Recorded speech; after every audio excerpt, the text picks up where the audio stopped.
Ini merupakan materi pertemuan personal branding yang kedua, dan pada pertemuan ini judulnya terkait self discovery. Maksudnya pada pertemuan kedua ini saya akan mengajak Anda pendengar kuliah online dari personal branding saya untuk memahami bahwa langkah terpenting atau salah satu langkah terpenting dalam personal branding adalah menemukan diri Anda.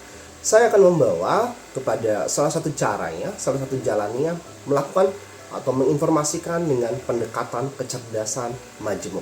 Jadi kita sudah sepaham di pertemuan yang pertama saya mengatakan bahwa setiap manusia ini unik, akan menjadi berbeda dengan yang lainnya, bahkan itu kembar. Bahkan sidik jari retina menjadi berbeda, bukti perbedaan dari manusia itu. Sekarang penggolongan dari kemampuan manusia yang berbeda ini pendekatannya setidaknya ada 9. Oke, saya akan membawa pendekatan di teori multiple intelligence ataupun teori kecerdasan majemuk dari Howard Gardner. Yang pertama, beliau mengatakan ada kategori kecerdasan linguistik.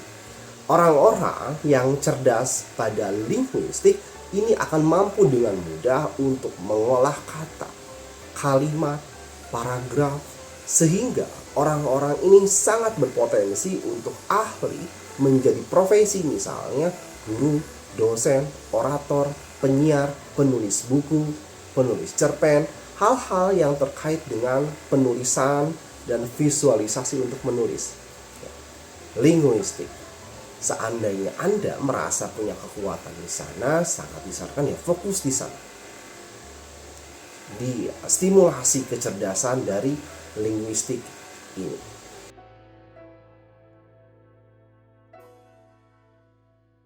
Kecerdasan majemuk yang kedua adalah logis matematik. Jadi sekali lagi, teori ini dari Howard Gardner, namun yang kemukakan yang saya tampilkan sekarang adalah intisari yang dibuat atau diresepkan oleh almarhum Pak Munif Hatip.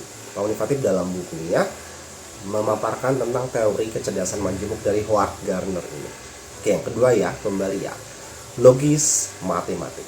Pada kemampuan logis matematik ini, orang memiliki kemampuan logika yang kuat, sebab akibat yang kuat, sehingga memiliki kemampuan untuk membuat hipotesis yang baik, menyelesaikan angka-angka hitungan dengan relatif baik. Maka dari itu potensi kemungkinan profesinya menjadi apa?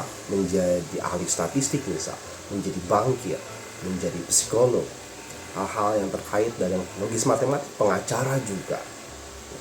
Apabila Anda merasa memiliki ciri-ciri dalam bidang ini, tekuni pada bidang logis matematik.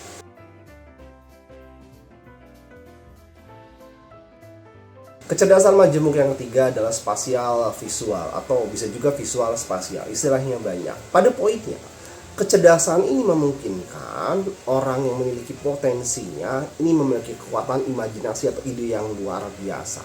Jadi orang-orang menjadi desain grafis itu kan butuh ide-ide yang lancar nih.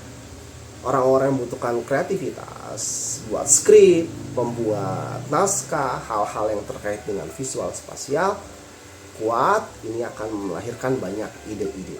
Maka dari itu Anda merasa banyak ide sering keluar dalam pemikiran ini, ingat dicatat bila ada keluar ide tersebut, karena akan memungkinkan untuk mengasah kemampuan visual spasial Anda dengan lebih baik.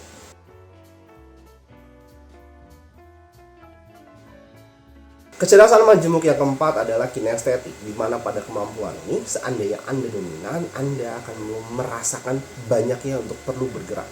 Makanya profesi terbaik dari orang-orang yang kuat dalam bidang ini, misal untuk menjadi penari atau guru tari, ya menjadi karateka atau atlet, katakanlah di sini, menjadi pematung yang bergerak, hal-hal yang terkait atau profesi ini perlu bergerak. Karena orang-orang kinestetik perlu menyalurkan energi ataupun potensinya dalam pergerakan.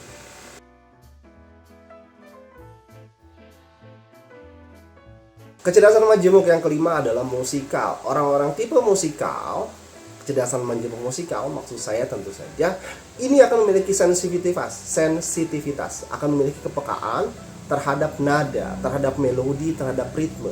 Jadi orang-orang tipe ini ketika mendengar misalnya orang bermain gitar, itu langsung tahu, mendengar suara saja ya, tidak melihat. Rekaman misal, oh ini kunci perpindahannya dari C ke A minor dan selanjutnya. Orang-orang ini berpotensi menjadi apa? Berkreasi dalam bidang musik atau hal-hal yang terkait dengan pendengaran. Musikal Anda, yuk, kekuatan Anda optimalkan.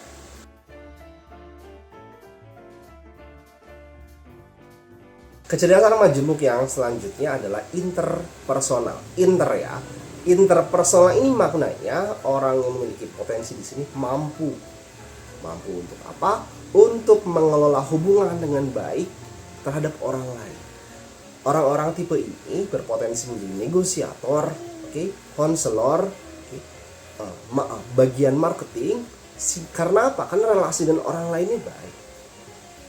Menjadi relasi yang baik jelas perlu dioptimalkan untuk profesi-profesi yang berkaitan dengan orang yang banyak.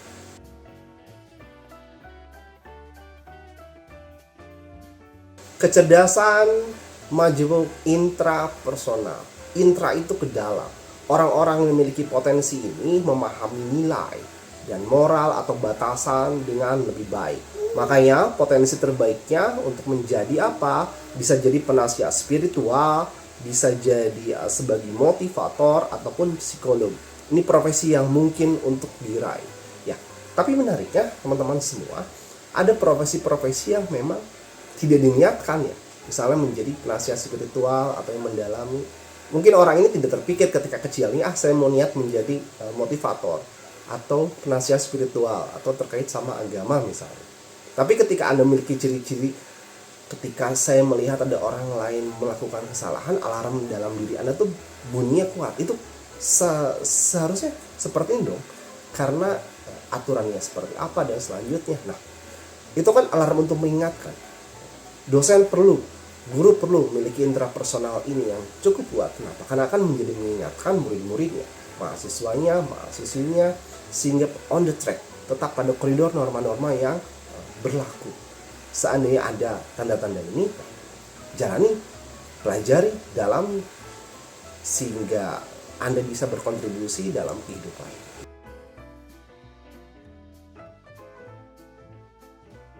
Kecerdasan majemuk naturalis, bagaimana orang ini memiliki kepekaan terhadap flora, fauna, ataupun lingkungan. Jadi bukan hanya senang, tapi peduli.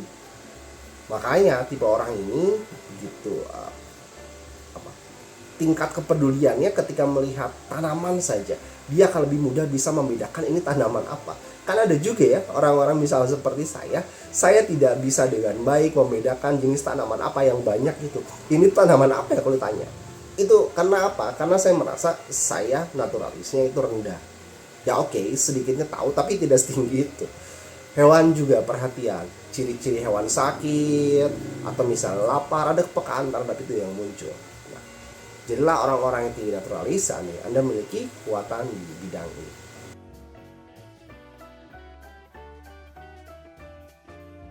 Kecerdasan ini merupakan kecerdasan tambahan ataupun yang baru saja dimasukkan oleh Howard Gardner. Itu kecerdasan eksistensial. Kecerdasan ini bagaimana mempersiapkan manusia untuk menghadapi kematian, ya, cerdas dalam untuk menghadapi kematian. Hal yang menarik memang menjadi paradoks atau kontras ya.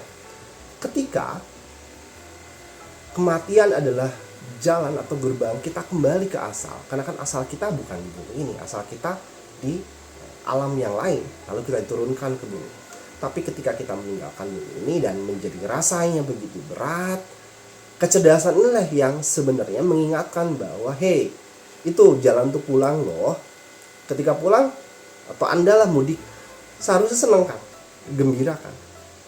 Nah, orang yang memiliki kecerdasan inilah orang-orang yang tidak bisa dikategorikan dalam profesi barangkali ya, tapi orang-orang yang siap untuk melakukan persiapan kematiannya dengan baik.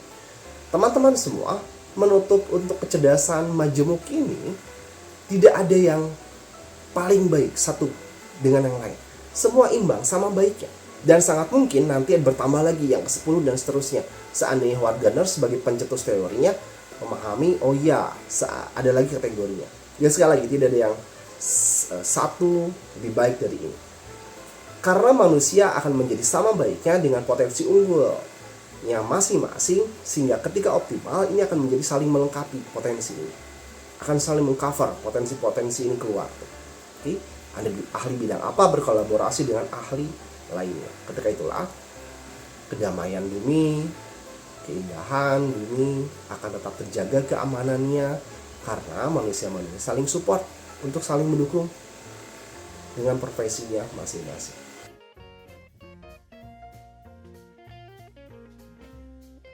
Ada pertanyaan tentang kecerdasan majemuk. Nah, seandainya nih saya rendah pada kecerdasan majemuk yang misalnya saya rendah dalam naturalis, ya. Apakah saya bisa meninggikan kecerdasan naturalis ini? Jawabannya bisa, naturalis ditinggikan. Namun saya akan menyarankan Anda tinggikan yang memang sudah kuat potensinya. Analoginya seperti ini, misal saya memiliki nilai, misal ya, matematik saya itu 5. Lalu ternyata nilai dari pendidikan jasmani saya 7. Saya akan memilih mengasah yang 7 agar menjadi yang terbaik di bidang jasmani ini. Penjas misalnya ya, menjadi 9. Karena kalau saya meninggikan yang 5, naiknya jadi 6 atau 7 sehingga saya menjadi orang rata-rata. Tinggikan yang sudah cukup ada potensi di sini sehingga menjadi optimal dan kita menjadi yang terbaik dalam bidangnya. Oke, kuatkan yang sudah baik. Rumus menguatkannya pun sudah dikenal, ada rumus 10.000 jam. Rumus 10.000 jam ini seorang dapat menjadi yang terbaik atau mampu melakukan hal itu seandainya sudah melalui 10.000 jam ini. Jadi kamu kalau misalnya Anda kalau mau mencapai yang rendah ini, waktunya kan lebih lama nih. Kalau mau ya silakan memperkuat. Tapi kalau yang sudah ada potensi atau blueprintnya kuat, ini akan lebih cepat melakukan pendekatan. Nah, itu yang terkait dari pertanyaan pada umumnya ya. Seandainya ada yang bertanya kepada saya tentang kecerdasan majemuk. Nah, selanjutnya adalah menutup dari kecerdasan majemuk itu kan tentang kecerdasan majemuk, atau bisa dikatakan sebagai apa yang kuat pada diri Anda. Orang mengatakan bisa jadi potensi diri Anda juga bisa jadi ya. Selanjutnya sekarang tugas Anda adalah di buku catatan setelah mencatat yang tadi di sarinya, sekarang tuliskan pada buku Anda apa menurut diri Anda ya. Anda evaluasi diri Anda, apa 5 kekurangan diri Anda, apa 5 kelebihan diri Anda. 5 kelebihan atau kekuatan, 5 kekurangan atau kelemahan Anda tuliskan menurut diri Anda. Itu yang pertama. Yang kedua, Anda survei ke orang-orang terdekat Anda, bisa bertanya, Anda bisa sebarkan Google Form, terserah Anda teknisnya. 5 kekurangan diri Anda dan 5 kelemahan diri Anda, kekurangan dan kelebihan Anda apa? Jadi Anda punya 2 perspektif ya, dari diri Anda dan dari orang-orang sekitar Anda. Apa yang menjadi kelebihan dan kelemahan Anda. Itu materi pertemuan kedua. Poin-poinnya nanti akan kita diskusikan ketika nanti kita tatap muka atau progresnya. Ya, akhir dari perkuliahan online saya terkait pertemuan kedua. Terima kasih.